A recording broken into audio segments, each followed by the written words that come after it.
الحمد لله نحمده ونستعينه ونؤمن به ونتوكل عليه ونعوذ بالله من شرور أنفسنا ومن سيئات أعمالنا من يهده الله فلا مضل له ومن يضلله فلا هادي له أشهد أن لا إله إلا الله وحده لا شريك له وأشهد أن محمدا عبده ورسوله أرسله بالهدى ودين الحق ليظهره على الدين كله وكفى بالله شهيدا. اللهم صل على محمد وعلى آل محمد كما صليت على إبراهيم وعلى آل إبراهيم إنك حميد مجيد. اللهم بارك على محمد وعلى آل محمد كما باركت على إبراهيم وعلى آل إبراهيم إنك حميد مجيد. أما بعد فإن خير الكلام كلام الله وخير الحديث كتاب الله وخير الهدي هدي محمد صلى الله عليه وسلم وشر الأمور محدثاتها وكل محدثة بدعة وكل بدعة ضلالة. أعوذ بالله من الشيطان الرجيم. بسم الله الرحمن الرحيم. يا أيها الذين آمنوا اتقوا الله حق تقاته ولا تموتن إلا وأنتم مسلمون. يا أيها الناس اتقوا ربكم الذي خلقكم من نفس واحدة وخلق منها زوجها وبث منهما رجالا كثيرا ونساء واتقوا الله الذي تساءلون به والأرحام إن الله كان عليكم رقيبا. يا أيها الذين آمنوا اتقوا الله وقولوا قولا سديدا يصلح لكم أعمالكم ويغفر لكم ذنوبكم ومن يطع الله ورسوله فقد فاز فوزا عظيما. بسم الله الرحمن الرحيم. يقول يا ليتني قدمت لحياتي فيومئذ لا يعذب عذابه أحد. رب اشرح لي صدري ويسر لي أمري واحلل عقدة من لساني يفقهوا قولي. സ്നേഹമുള്ള സഹോദരി സഹോദരന്മാരെ, സത്യവിശ്വാസികളെ, സത്യവിശ്വാസിനികളെ, അല്ലാഹു സുബ്ഹാനഹു വ തആലയുടെ കൽപ്പനകളും നിർദ്ദേശങ്ങളും ശരിയായി മനസ്സിലാക്കുകയും അത് ഉൾക്കൊണ്ടുകൊണ്ട് ജീവിക്കുകയും ചെയ്യണമെന്ന് എന്നെയും നിങ്ങളെയും ഞാൻ ഓർമ്മപ്പെടുത്തുകയാണ്. അപ്രകാരം അല്ലാഹു സുബ്ഹാനഹു വ തആലയുടെ സ്നേഹവും പൊരുത്തവും തൃപ്തിയും ലഭിക്കുന്ന യഥാർത്ഥ സൗഭാഗ്യവാന്മാരിൽ ഉൾപ്പെടാൻ ആഗ്രഹിക്കുക, പ്രവർത്തിക്കുക, പ്രാർത്ഥിക്കുക. അല്ലാഹു സുബ്ഹാനഹു വ തആല ആ ഭാഗ്യം നമുക്ക് ഓരോരുത്തർക്കും നൽകുമാറാകട്ടെ. ഇമാം ഫുളൈൽ ഇബ്നു ഇയാദ് റഹിമഹുല്ലാഹ് രണ്ടാം ഹിജ്രി നൂറ്റാണ്ടിൽ ജീവിച്ചിരുന്ന ഒരു മഹാ അറബി പണ്ഡിതനാണ്. ഏകദേശം AD 800 കാലഘട്ടത്തിൽ ഒരിക്കൽ അദ്ദേഹത്തിന്റെ ഒരു സുഹൃത്ത് അദ്ദേഹത്തെ സന്ദർശിക്കുകയുണ്ടായി. ആ ഒരു വേളയിൽ ഇമാം ഫുളൈൽ റഹിമഹുല്ലാഹ് സുഹൃത്തിനോട് ചോദിക്കുകയാണ്, കം അത അലി, നിനക്ക് എത്ര വയസ്സായി? സുഹൃത്ത് മറുപടി പറഞ്ഞു, സിത്തുന സന, എനിക്ക് 60 വയസ്സായി. ഇമാം ഫുളൈൽ റഹിമഹുല്ലാഹ് പറയുകയാണ്, 60 വർഷമായി നീ നിന്റെ റബ്ബിലേക്ക് യാത്ര ചെയ്തുകൊണ്ടിരിക്കുകയാണ്. അതായത് ഇപ്പോൾ നീ നിന്റെ റബ്ബിന്റെ അടുക്കൽ എത്താറായിട്ടുണ്ട്. ഇത് കേട്ട് സുഹൃത്ത് പറഞ്ഞു, ഇന്നാ ലില്ലാഹി വ ഇന്നാ ഇലൈഹി റാജിഊൻ. അപ്പൊ ഇമാം ഫുളൈൽ റഹിമഹുല്ലാഹ് ചോദിക്കുകയാണ്, നീ ഇപ്പോ പറഞ്ഞ ആ വചനമുണ്ടല്ലോ, അതിന്റെ വിശദീകരണം നിനക്ക് അറിയുമോ? ശേഷം ഇമാം വിശദീകരിക്കുകയാണ്, ഒരാൾ താൻ അള്ളാഹുവിന്റെ അടിമയാകുന്നു എന്ന് അറിയുകയും അള്ളാഹുവിലേക്ക് മടങ്ങേണ്ടി വരുമെന്ന ബോധവും അവനിൽ ഉണ്ടാവുകയും ചെയ്താൽ പിന്നീട് അവൻ അറിയേണ്ട ഒരു കാര്യം എന്താണത്? ഫൽയഅലം അന്നഹു മൗഖൂഫ്, അവന് ആ യാത്രക്കിടയിൽ ഒരു സ്റ്റോപ്പ് സിഗ്നൽ കിട്ടും. അതായത് ഇപ്പോൾ യാത്ര ചെയ്യുന്ന ആ യന്ത്രം, അവന്റെ ശരീരമാകുന്ന യന്ത്രം സ്റ്റോപ്പാകും, പിന്നീട് അത് മുമ്പോട്ട് പോകില്ല. ഇതൊരാൾക്ക് ബോധ്യപ്പെട്ടാൽ, ഈ കാര്യം ഒരാൾക്ക് ബോധ്യപ്പെട്ട് കഴിഞ്ഞാൽ അവൻ ഒന്നുകൂടി ബോധ്യപ്പെടണം. എന്താണത്? അന്നഹു മസ്ഊൽ, തീർച്ചയായും അവൻ ചോദ്യം ചെയ്യപ്പെടും. ഇമാം ഫുദൈൽ റഹിമഹുല്ലാഹ് സുഹൃത്തിനോട് സ്നേഹത്തോടെ പറയുകയാണ്, ഫൽയുഇദ്ദ ലിസ്സുആലി ജവാബൻ, ആ ചോദ്യത്തിന് ഉത്തരം നീ തയ്യാറാക്കിക്കോളൂ. അപ്പൊ സുഹൃത്ത് ആശ്ചര്യത്തോടെ തിരിച്ചു ചോദിച്ചു, എന്തുണ്ട് മാർഗം? നമ്മളൊക്കെ നമ്മുടെ നെഫ്സിനോട് ഇന്ന് ചോദിക്കേണ്ട ചോദ്യമാണ്. നമുക്കറിയാം ചോദ്യമുണ്ടെന്ന് ഉറപ്പാണ്, വിചാരണയും ഉണ്ട്. നമുക്ക് ആ വിചാരണയുടെ മുമ്പിൽ പിടിച്ചു നിൽക്കാൻ സാധിക്കുമോ എന്ന് നമ്മളൊക്കെ ചിന്തിക്കണം. ഇമാം ഫുദൈൽ റഹിമഹുല്ലാഹ് മറുപടി പറഞ്ഞു, യസീറ, അത് വളരെ എളുപ്പമാണ്. അപ്പൊ ഇത് കേട്ടപ്പോൾ സുഹൃത്തിന് വല്ലാത്ത ആശ്ചര്യം. എളുപ്പമാണോ? എന്നാൽ എന്താണ് മാർഗം? അപ്പൊ നമ്മളൊക്കെ വിചാരിക്കുന്നത് പ്രയാസമാണെന്നല്ലേ അള്ളാഹുവിന്റെ മുമ്പിൽ ഉത്തരം പറയാൻ. ഇമാം ഫുദൈൽ റഹിമഹുല്ലാഹ് പറഞ്ഞു, ഫീമാ ബഖിയ യുഗ്ഫർ ലക മാ മദ, എന്താണ്? ഇനി അവശേഷിക്കുന്ന ജീവിതം നീ ഇഹ്സാനോടുകൂടി ജീവിക്കാൻ നീ ശ്രമിച്ചാൽ കഴിഞ്ഞു പോയതൊക്കെ നിനക്ക് പൊറുക്കപ്പെടും. എന്ന് വെച്ചാൽ ഇനി അവശേഷിക്കുന്ന നിന്റെ ആയുസ് നന്നായി ജീവിക്കണം. ഏത് രൂപത്തിൽ? അല്ലാഹു സുബ്ഹാനഹു വ തആലയുടെ സ്നേഹവും തൃപ്തിയും പൊരുത്തവും കിട്ടുന്ന രൂപത്തിൽ ജീവിക്കണം എന്ന് നമ്മൾ ആഗ്രഹിച്ചാൽ, അതിനുവേണ്ടി നമ്മൾ പരിശ്രമിച്ചാൽ കഴിഞ്ഞതൊക്കെ പൊറുക്കപ്പെടും.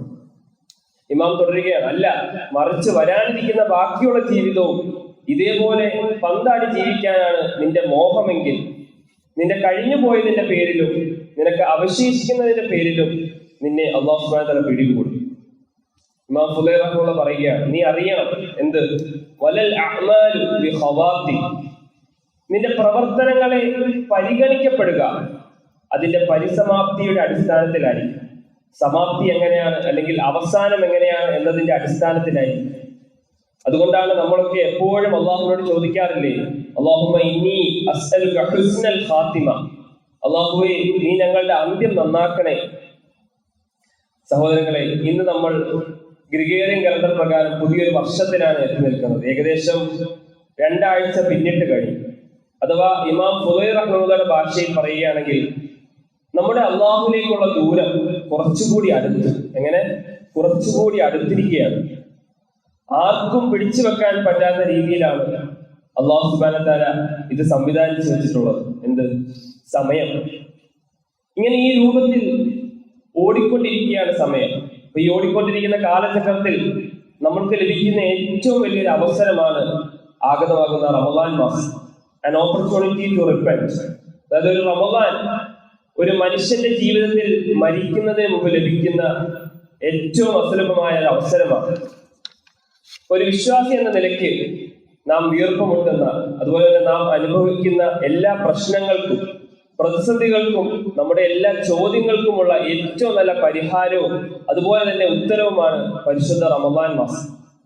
നമ്മൾ സ്വാഭാവികമായിട്ടും ഒരു കാർ അല്ലെങ്കിൽ ഒരു ബൈക്ക്, ഏതെങ്കിലും ഒരു വാഹനമായിക്കൊള്ളട്ടെ, ഒരു നിശ്ചിത ഇടവേളയിൽ നമ്മളെല്ലാവരും സർവീസ് ചെയ്യാറുണ്ട്. ഉദാഹരണത്തിന് ഒരു ബൈക്ക്, അത് ഇതേ രൂപത്തിൽ സർവീസ് ചെയ്യാതെ അതിന്റെ ഓയിൽ മാറ്റാതൊക്കെ ഉപയോഗിച്ചാൽ എഞ്ചിന് കേടുപാടുകൾ സംഭവിക്കും. ഇപ്പൊ നിസ്സാരമായി കരുതിയ ഓയിൽ ചേഞ്ച് ഒഴിവാക്കിയത് കാരണം ആ വാഹനത്തിന്റെ എഞ്ചിൻ ഡാമേജ് ആയി. ഇപ്പൊ ഒരു വ്യക്തി തന്റെ ജീവിതത്തെ നിലനിർത്തുന്ന, തന്നെ എന്നും വഹിച്ചുകൊണ്ട് നടക്കുന്ന ഒരു ബൈക്കിന്റെ കാര്യത്തിൽ പോലും അലംഭാവം കാണിക്കൽ മനുഷ്യന്റെ പ്രകൃതമാണ്, അല്ലെങ്കിൽ മനുഷ്യന്റെ ഒരു സ്വഭാവമാണ്. പക്ഷെ ഈ ഒരു സ്വഭാവം നമ്മുടെ ദീനിൽ സംഭവിച്ചാൽ, അല്ലെങ്കിൽ ഈ ഒരു പ്രവണത ദീനിലും ആവർത്തിക്കപ്പെട്ടാൽ, പെട്ടെന്ന് അങ്ങ് മരണപ്പെട്ടാൽ നമ്മുടെ കാര്യം കഴിയും. അതുകൊണ്ട് എനിക്കെന്തെങ്കിലും പ്രശ്നമുണ്ടോ, എനിക്കെന്തെങ്കിലും ബുദ്ധിമുട്ടുകളുണ്ടോ, എന്റെ ദീനിന് എന്തെങ്കിലും അപാകതയുണ്ടോ, എന്റെ നിസ്കാരത്തിന് എന്തെങ്കിലും കുറവുകളുണ്ടോ?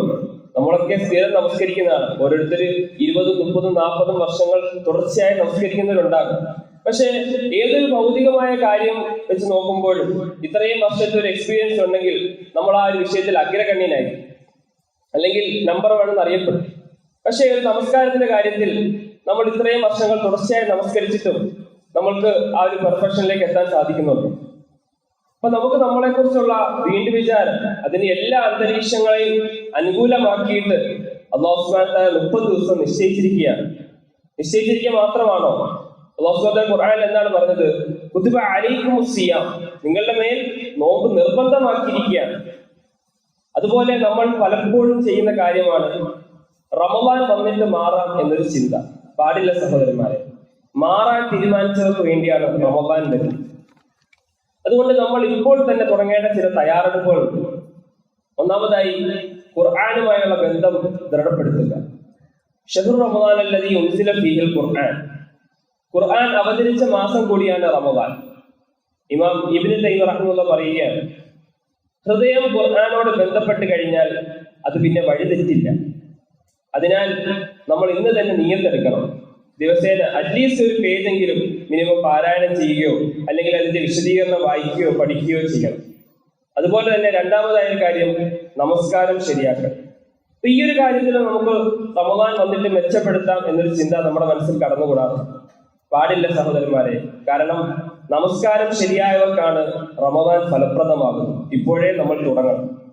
വിശുദ്ധ ഖുർആനിലെ സൂറത്തുൽ അൻകബൂത്തിലെ 45-ാമത്തെ വചനത്തിൽ അല്ലാഹു സുബ്ഹാനഹു വ തആല പറയുകയാണ്, ഇന്ന സ്വലാത്ത തൻഹാ അനിൽ ഫഹ്ശാഇ വൽ മുൻകർ, നിശ്ചയമായും നമസ്കാരം അശ്ലീലതയിൽ നിന്നും ദുഷ്പ്രവൃത്തികളിൽ നിന്നും തടയും. 5 വഖത്ത് ഫർദ് നമസ്കാരങ്ങൾക്ക് പുറമെ മറ്റു വഖത്തുകളായ റവാത്തിബ് സുന്നത്തുകൾ, അതുപോലെ തന്നെ തഹജ്ജുദ്, ഇവയെല്ലാം നമ്മൾ ജീവിതത്തിൽ പതിവാക്കണം. നബി സല്ലല്ലാഹു അലൈഹി വസല്ലം പറഞ്ഞത് ഇപ്രകാരമാണ്, അഫ്ളലു സ്വലാത്തി ബഅദൽ ഫരീളത്തി സ്വലാത്തുൽ ലൈൽ, 5 വഖത്ത് ഫർദ് നമസ്കാരങ്ങൾക്ക് ശേഷം ഏറ്റവും ശ്രേഷ്ഠമായ നമസ്കാരം രാത്രി നമസ്കാരമാണ്. നമ്മൾ അതും ശീലിച്ചു തുടങ്ങേണ്ടിയിരിക്കുന്നു. അതുപോലെ തന്നെ മൂന്നാമത്തെ കാര്യം ദുആയും പശ്ചാത്താപം വർദ്ധിപ്പിക്കുക. നാവ്, കണ്ണ്, മനസ്സ് ഇവയെല്ലാം നിയന്ത്രിക്കുക. അപ്പൊ ഈ നാലാമതായി പറയേണ്ടത് നമ്മുടെ മുറിഞ്ഞു കിടക്കുന്ന ബന്ധങ്ങൾ ഇണക്കി ചേർക്കുക. ചില അഭിപ്രായ വ്യത്യാസങ്ങൾ കാരണം പലരും മിണ്ടാതെ നടക്കുന്നുണ്ടാകും. അല്ലാഹു സുബ്ഹാനഹു വ തആലയുടെ തൃപ്തിക്ക് വേണ്ടി നമ്മൾ അതെല്ലാം ഇണക്കി ചേർക്കണം. ഈ ഒരു വിഷയത്തിൽ സലഫുകളുടെ തയ്യാറെടുപ്പ് നമുക്ക് മാതൃകയാണ്. അവരുടെ രീതി എങ്ങനെയാന്ന് വെച്ചാൽ റമദാന് മുമ്പുള്ള ആദ്യ 6 മാസം അവർ ദുആ ചെയ്തത് റമദാൻ എത്തിച്ചേരാൻ വേണ്ടിയായിരുന്നു. റമദാന് ശേഷമുള്ള അടുത്ത 6 മാസമോ അവർ പ്രാർത്ഥിച്ചത് റമദാനിൽ ചെയ്ത സൽക്കർമ്മങ്ങൾ സ്വീകരിക്കപ്പെടാൻ വേണ്ടിയായിരുന്നു. അപ്പൊ നമ്മൾ പറഞ്ഞത് സമയം ഓടിക്കൊണ്ടിരിക്കുകയാണ് സഹോദരന്മാരെ. നബി സല്ലല്ലാഹു അലൈഹി വസല്ലം പറഞ്ഞു, കാലങ്ങൾ അടുത്തു വരുന്നത് പോലെ ഒരു ഫീലിംഗ് ഉണ്ടാകുന്നത് വരെ, ആ ഒരു തോന്നൽ ഉണ്ടാകുന്നത് വരെ അന്ത്യസമയം സംഭവിക്കില്ല. വന്നില്ലേ സഹോദരന്മാരെ? ഒരു വർഷം ഒരു മാസം പോലെയാണ് കടന്നു പോകുന്നത്. അതേസമയം ഒരു മാസമോ ഒരാഴ്ച പോലെ, ഒരാഴ്ച ഒരു ദിവസം പോലെ, ഒരു ദിവസം ഒരു മണിക്കൂർ പോലെ, ഒരു മണിക്കൂർ ഒരു ഉണങ്ങിയില കത്തിത്തീരുന്നത് പോലെയാണ് കടന്നു പോകുന്നത്. നമ്മൾ ചിന്തിക്കണം സഹോദരന്മാരെ, എന്തുകൊണ്ടാണ് ഇപ്രകാരം നമ്മൾക്ക് തോന്നുന്നത്? സമയത്തിന് ഏതെങ്കിലും രീതിയിൽ വ്യത്യാസം വന്നിട്ടുണ്ടോ?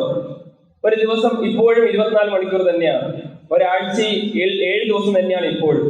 പിന്നെ എന്താണ് സംഭവിച്ചത്? നമുക്ക് എന്തുകൊണ്ടാണ് ഈ രീതിയിൽ തോന്നുന്നത്? സത്യത്തിൽ ബർക്കത്ത് നഷ്ടപ്പെട്ടതാണ്. സമയത്തിന്റെ ബർക്കത്ത് നമുക്ക് നഷ്ടപ്പെട്ടു. അത് മാത്രമാണ് സംഭവിച്ചത്. ഒരു മുസ്ലിം ഇന്ന് ആലോചിക്കേണ്ട പ്രധാന വിഷയങ്ങളിൽ ഒന്നാണ് ബർക്കത്ത്. നമ്മൾ നിരന്തരം ബർക്കത്തിന് വേണ്ടി പ്രാർത്ഥിക്കണം. ഏത് കാര്യമായിക്കൊള്ളട്ടെ, ഏത് വിഷയമായിക്കൊള്ളട്ടെ, അല്ലാഹു സുബ്ഹാനഹു വ തആലയ്ക്ക് കഴിയാത്തതായി ഒന്നുമില്ല. അല്ലാഹു അലാ കുല്ലി ഷൈഇൻ ഖദീർ. പ്രവാചകൻ സല്ലല്ലാഹു അലൈഹി വസല്ലമയുടെ പ്രാർത്ഥനയായിരുന്നു, അല്ലാഹുമ്മ ബാരിക് ലീ ഫീമാ അതീത്, അല്ലാഹുവേ നീ ഞങ്ങൾക്ക് നൽകിയതിൽ ബർക്കത്ത് നൽകണമേ. ഞാൻ ആമുഖമായി ഓതിയ ആയത്ത് എന്താണത്? യഖൂലു യാ ലൈതനി ഖദ്ദംതു ലി ഹയാതി, യാ ലൈതനി ഖദ്ദംതു ലി ഹയാതി. എവിടെ ചെന്ന് നിൽക്കുകയാണ്? അല്ലാഹു സുബ്ഹാനഹു വ തആലയുടെ മുമ്പിൽ. അവിടെ വിചാരണയ്ക്ക് വേണ്ടി കാത്തു നിൽക്കുകയാണ്. എന്റെ ജീവിതത്തിന് വേണ്ടി ഞാൻ പണിയെടുത്തിരുന്നുവെങ്കിൽ എത്ര നന്നായേനെ. യാ ലൈതനി ഖദ്ദംതു ലി ഹയാതി. അവിടെ അല്ലാഹു സുബ്ഹാനഹു വ തആല ഉദ്ദേശിച്ചത് ഖദ്ദംതു ലി ഹയാതിയാണ്, ഫീ അല്ല, ജീവിതത്തിൽ നല്ല ഉദ്ദേശിച്ചത്, ജീവിതത്തിന് വേണ്ടി. അപ്പൊ ഏതാണ് ആ ജീവിതം? ഇപ്പോൾ നമ്മൾ ജീവിക്കുന്ന ഈ നശ്വരമായ ജീവിതമാണോ? ഹയാത്തു ദുനിയ ആണോ? അല്ല. ഹയാത്തു ദുനിയ, നമ്മളിപ്പോൾ ജീവിക്കുന്ന ഈ ജീവിതം ഏറ്റവും താഴെത്തട്ടുള്ള ജീവിതമാണ്. ഈ ജീവിതം വെറും കളിയും വിനോദവും മാത്രമാണ്. അല്ലാഹു സുബ്ഹാനഹു വ തആല ഉദ്ദേശിച്ച ജീവിതം ഏതാണ്? യഥാർത്ഥത്തിലുള്ള ജീവിതം, ദാറുൽ ആഖിറ. നമ്മൾ പ്രയത്നിക്കേണ്ടതും ഇതിനു വേണ്ടി തന്നെയാണ്. നമ്മൾ ശരിക്കും ചിന്തിക്കണം, ആത്യന്തികമായി നമ്മൾ ഏത് ജീവിതത്തിന് വേണ്ടിയാണ് പരിശ്രമിക്കുന്നത്?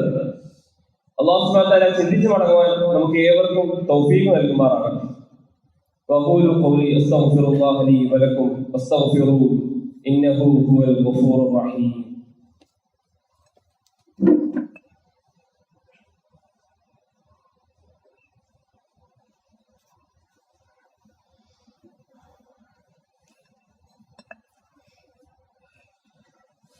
الحمد لله حمدا كثيرا طيبا مباركا فيه، وصلى الله على محمد وعلى آله وصحبه أجمعين. أما بعد، اتقوا الله عباد الله. അള്ളാഹുവിനെ സൂക്ഷിച്ച് ജീവിക്കണമെന്ന് ഒരിക്കൽ കൂടി വസിയത്ത് ചെയ്യുന്നു. ഇമാം മുസ്ലിം ഉദ്ധരിക്കുന്ന ഒരു ഹദീസിൽ അബൂ ഹുറൈറ റളിയല്ലാഹു അൻഹു നബി സല്ലല്ലാഹു അലൈഹി വസല്ലമയുടെ പ്രാർത്ഥന നമ്മെ പഠിപ്പിച്ചിട്ടുണ്ട്. ആ പ്രാർത്ഥനയുടെ അർത്ഥം ജീവിതം എന്താണെന്നാണ്. നിങ്ങളൊക്കെ അത് പ്രാർത്ഥിക്കുന്നവരായിരിക്കും, ഞാനത് നിങ്ങളെ ഓർമ്മിപ്പിക്കുന്നു എന്ന് മാത്രം. ഇതൊന്നും ആരും ശ്രദ്ധിക്കാതെ പോകരുത്. ആരെങ്കിലും പഠിക്കാത്തവരുണ്ടെങ്കിൽ ഇപ്പോൾ തന്നെ പഠിക്കാൻ ശ്രമിക്കുക. കാരണം അടുത്ത നിമിഷം നമുക്ക് കിട്ടിക്കൊള്ളണമെന്നില്ല. ആ ദുആ ഇങ്ങനെയാണ്: അല്ലാഹുമ്മ അസ്ലിഹ് ലി ദീനി അല്ലദീ ഹുവ ഇസ്മതു അംരി വഅസ്ലിഹ് ലി ദുനിയാ അല്ലതീ ഫീഹാ മആശി വഅസ്ലിഹ് ലി ആഖിറതി അല്ലതീ ഫീഹാ മആദി വജഅൽ الحياة زيادة لي في كل خير وجعل الموت راحة لي من كل شر. اللهم اصلح لي ديني الذي هو عصمة أمري. അല്ലാഹുവേ, എൻ്റെ ദീനിനെ നീ നന്നാക്കി തരണമേ. എങ്ങനെയുള്ള ദീൻ? എൻ്റെ ഇസ്മത്തുൽ അംറായ ദീൻ, അതായത് എനിക്ക് സുരക്ഷിതത്വം നൽകുന്ന എൻ്റെ ദീൻ, എന്നെ സേഫ് ഗാർഡ് ചെയ്യുന്ന ദീൻ. പലരും പറയും ദീനൊന്നുമല്ല നമ്മളെ സേഫ് ഗാർഡ് ചെയ്യുന്നത്, സുരക്ഷിതത്വമാക്കുന്നത്. പക്ഷെ എല്ലാവരും ആ ഒരു അവസാന സമയത്ത് അതിലേക്ക് എത്തും. ഉദാഹരണത്തിന്, ഒരു വ്യക്തി അദ്ദേഹത്തിന്റെ മരണസമയത്ത് അദ്ദേഹത്തിന്റെ ഭാര്യയും മക്കളും ബന്ധുക്കളും എല്ലാം അദ്ദേഹത്തിന്റെ ചുറ്റും നിന്നുകൊണ്ട് എന്താണ് പറഞ്ഞു കൊടുക്കുന്നത്? അദ്ദേഹത്തിന് ഏതെങ്കിലും പ്രിയപ്പെട്ട പാട്ടോ ഏതെങ്കിലും കവിതാശകലങ്ങളോ എന്തെങ്കിലും ആണോ? അല്ല, മറിച്ച് എന്താണ്? ലാ ഇലാഹ ഇല്ലല്ലാഹ് എന്ന കലിമത്തു തൗഹീദ്. അതുകൊണ്ട് ദീനിനെ ആരും തമാശയാക്കരുത്. വഅസ്ലിഹ് ലി ദുനിയാ അല്ലതീ ഫീഹാ മആശി. അല്ലാഹുവേ, നീ എൻ്റെ ദുനിയാവിനെ നന്നാക്കി തരണമേ. എൻ്റെ കച്ചവടം, ജോലി, കൃഷി, എൻ്റെ എല്ലാ ഇടപാടുകളും നീ നന്നാക്കി തരണമേ. വഅസ്ലിഹ് ലി ആഖിറതി അല്ലതീ ഫീഹാ മആദി. അല്ലാഹുവേ, എൻ്റെ ആഖിറത്ത് എനിക്ക് നീ നന്നാക്കി തരണമേ. അങ്ങോട്ടാണ് എനിക്ക് മടങ്ങിപ്പോകാനുള്ളത്. നമ്മൾ ആലോചിക്കണം, നമ്മുടെ മാതാപിതാക്കൾ അവരുടെ മക്കൾക്ക് വേണ്ടി എത്രയോ കഷ്ടപ്പെടുന്നു. വ്യാപകരില്ലാതെ അവരുടെ വിദ്യാഭ്യാസം, ഭക്ഷണം, വസ്ത്രം, പിന്നെ അവർ വളർന്നു വലുതാവുമ്പോൾ വാഹനം, വീട്, എല്ലാത്തിനും വേണ്ടി. എന്നാൽ പരലോകത്ത് ഉപകാരപ്പെടുന്ന അവന്റെ ദീനിന് വേണ്ടി എന്താണ് ചെയ്തു വെക്കുന്നത്? രാവിലെ അവർ ഫജ്ർ നമസ്കരിക്കുന്നുണ്ടോ എന്ന് പോലും തിരക്കുന്നില്ല പലരും. വജഅൽ ഹയാത റാഹതൻ ലി മിൻ കുല്ലി വജഅൽ ഹയാത സിയാദതൻ ലി ഫീ കുല്ലി ഖൈർ. അല്ലാഹുവേ, എൻ്റെ ജീവിതം എനിക്ക് എല്ലാം നന്മയിലുള്ള വർധനമാക്കി തരണമേ ജീവിക്കുന്ന കാലത്തോളം. വജഅൽ മൗത റാഹതൻ ലി മിൻ കുല്ലി ശർ. അല്ലാഹുവേ, എൻ്റെ മരണം എല്ലാ പ്രതിസന്ധികളിൽ നിന്നും ബുദ്ധിമുട്ടുകളിൽ നിന്നുമുള്ള വിശ്രമമാക്കി തരണമേ. നമ്മളെല്ലാവരും ഈ ദുആ ജീവിതത്തിൽ പ്രാവർത്തികമാക്കാൻ ശ്രമിക്കുക. ഇതൊന്നും യാദൃശ്ചികമല്ല സഹോദരങ്ങളെ. ഞാനിവിടെ ഖുതുബ പറയാനും നിങ്ങളത് കേൾക്കാനും, ഇവിടെ യാത്രക്കാരുണ്ടാകാം, വേറെ നാടുകളിൽ നിന്ന് വന്ന് ജോലി ചെയ്യുന്നവരുണ്ടാകാം. ഇതെല്ലാം അള്ളാഹുവിന്റെ ഒരു തീരുമാനമാണ്. അള്ളാഹുവിന്റെ തീരുമാനങ്ങൾ അംഗീകരിക്കാൻ നാം എല്ലാവരും തയ്യാറാക്കണം. നാം എല്ലാവരും അറിഞ്ഞതാണല്ലോ, ഒരു വീട്ടിലെ തന്നെ 4 കുട്ടികൾ ഒരു കാർ അപകടത്തിൽ മരണപ്പെട്ട വാർത്ത. ഇതിനെ സംബന്ധിച്ച് സാമൂഹിക മാധ്യമങ്ങളിൽ വന്ന കമന്റ്സിൽ പലതും റബ്ബ് സുബ്ഹാനഹു വ തആലയുടെ കാരുണ്യത്തെ ചോദ്യം ചെയ്യുന്ന തരത്തിലായിരുന്നു. ഇപ്പൊ കുഞ്ഞുങ്ങളുടെ മരണത്തെ കുറിച്ചുള്ള വിഷമത്തെക്കാൾ നമ്മളെ കൂടുതൽ വിഷമിപ്പിക്കുന്നത് അല്ലാഹു സുബ്ഹാനഹു വ തആലയെ കുറിച്ചുള്ള പരാമർശമാണ്. അപ്പൊ അള്ളാഹുവിന് എല്ലാത്തിലും ഒരു ഹിക്മത്തുണ്ട്. അത് നമുക്ക് മനസ്സിലാവില്ല. വിശുദ്ധ ഖുർആനിലെ സൂറത്തുൽ ബഖറയിൽ ആയത്തുൽ കുർസിയിൽ അല്ലാഹു സുബ്ഹാനഹു വ തആല പറയുകയാണ്: വലാ യുഹീതൂന ബിശൈഇൻ മിൻ ഇൽമിഹി ഇല്ലാ ബിമാ ശാഅ. അവൻ ഉദ്ദേശിച്ചത് അല്ലാതെ യാതൊന്നിനെ കുറിച്ചും അവർ സൂക്ഷ്മമായി അറിയുകയില്ല. അതുപോലെ തന്നെ വിശുദ്ധ ഖുർആനിലെ സൂറത്തുൽ ഇസ്രായിലെ 85-ാമത്തെ വചനം അല്ലാഹു സുബ്ഹാനഹു വ തആല പറയുകയാണ്: വമാ ഊതീതും മിനൽ ഇൽമി ഇല്ലാ ഖലീൽ. നിങ്ങൾക്ക് അറിവിൽ നിന്നും അല്പമല്ലാതെ നൽകപ്പെട്ടിട്ടില്ല. അതുകൊണ്ട് തന്നതിലും തടഞ്ഞതിലും പടച്ചവനൊരു ഹൈർ കണ്ടിട്ടുണ്ടാവും. അതുകൊണ്ട് നമ്മൾ ക്ഷമിക്കുക. കാര്യങ്ങൾ പഠിക്കാനും മനസ്സിലാക്കാനും അള്ളാഹു തൗഫീഖ് നൽകുമാറാണ്. 1-2-3 കാര്യങ്ങൾ സൂചിപ്പിക്കാനുള്ളത്. ബക്കറ്റ് പിരിവ് നമുക്കറിയാം. നമ്മുടെ പള്ളിയുടെ പരിപാലനം, അതുമായി ബന്ധപ്പെട്ട് നമുക്ക് ഉള്ള ഏക മാർഗങ്ങൾ എന്ന് പറയുന്നത് ഈ രൂപത്തിലുള്ള ബക്കറ്റ് പിരിവും അതുപോലെ തന്നെ മാസവരിയായി ലഭിക്കുന്ന എമൗണ്ടുകൾ മാത്രമാണ്. അതുകൊണ്ട് എല്ലാവരും ഉദാരമായി സംഭാവനകൾ ചെയ്യുക. അതുപോലെ തന്നെ നമ്മൾ ശ്രദ്ധിക്കേണ്ട ഒരു വിഷയമാണ് നമ്മുടെ ഒരു പ്രവർത്തകൻ, അദ്ദേഹത്തിന്റെ ഭാര്യ ഇന്ന് ഈ വരുന്ന ബുധനാഴ്ച ഒരു സർജറിയുമായി ബന്ധപ്പെട്ട് ഹോസ്പിറ്റലിൽ അഡ്മിറ്റഡ് ആണ്. അപ്പൊ എല്ലാവരും ആത്മാർത്ഥമായി ദുആ ചെയ്യണമെന്ന് ഓർമ്മിപ്പിക്കുന്നു. അതുപോലെ തന്നെ UK ഒരു സഹോദരന്റെ മകൻ കണ്ണിനെന്തോ അസുഖമായിട്ട് ചികിത്സയിലാണ്. അതിനും ദുആ ചെയ്യാൻ എല്ലാവരെയും ആവശ്യപ്പെട്ടിട്ടുണ്ട്. എല്ലാവരും ആത്മാർത്ഥമായി ദുആ ചെയ്യേണ്ടതാണ്. അതുപോലെ തന്നെ നമ്മുടെ ഖത്തീബ് ഇർഷാദ് മൗലവി, അദ്ദേഹത്തിന്റെ രോഗം ശിഫയായി വരികയാണ്. ഇൻഷാ അല്ലാഹ് അടുത്ത ആഴ്ച മുതൽ അദ്ദേഹം ഖത്തീബായി ചാർജ് എടുക്കുന്ന വിവരം അറിയിക്കുകയാണ്. അല്ലാഹു സുബ്ഹാനഹു വ തആല നമ്മുടെ ഈ ഒരുമിച്ച് കൂടലിനെ ഖബൂൽ ചെയ്യുമാറാകട്ടെ. ആരോഗ്യവും ആഫിയത്തും ദീർഘായുസ്സും നൽകി അള്ളാഹു നമ്മെ അനുഗ്രഹിക്കുമാറാകട്ടെ. എല്ലാവിധ രോഗങ്ങളിൽ നിന്നും ബുദ്ധിമുട്ടുകളിൽ നിന്നും പ്രയാസങ്ങളിൽ നിന്നും അള്ളാഹു സുബ്ഹാനഹു വ തആല ശിഫ നൽകി അനുഗ്രഹിക്കുമാറാകട്ടെ. നമ്മളിൽ നിന്ന് വേർപെട്ടു പോയ നമ്മുടെ മാതാപിതാക്കൾ, ബന്ധുമിത്രാദികൾ, ആദർശ ബന്ധുക്കൾ, അള്ളാഹു സുബ്ഹാനഹു വ തആല അവർക്ക് മഗ്ഫിറത്തും മർഹമത്തും നൽകി അനുഗ്രഹിക്കുമാറാകട്ടെ. അർഹമുർ റഹീമായ റബ്ബേ, എത്ര കാലം ഞങ്ങൾ ജീവിക്കുമെന്നറിയില്ല. എത്ര കാലം ജീവിച്ചാലും അത്രയും കാലം പരിപൂർണമായി നിനക്ക് കീഴ്പ്പെട്ട് ജീവിക്കുന്ന യഥാർത്ഥ ഭാഗ്യവാന്മാരിൽ നീ ഞങ്ങളെ ഉൾപ്പെടുത്തി അനുഗ്രഹിക്കണേ. اللهم اغفر للمؤمنين والمؤمنات والمسلمين والمسلمات والأحياء منهم والأموات إنك مجيب الدعوات.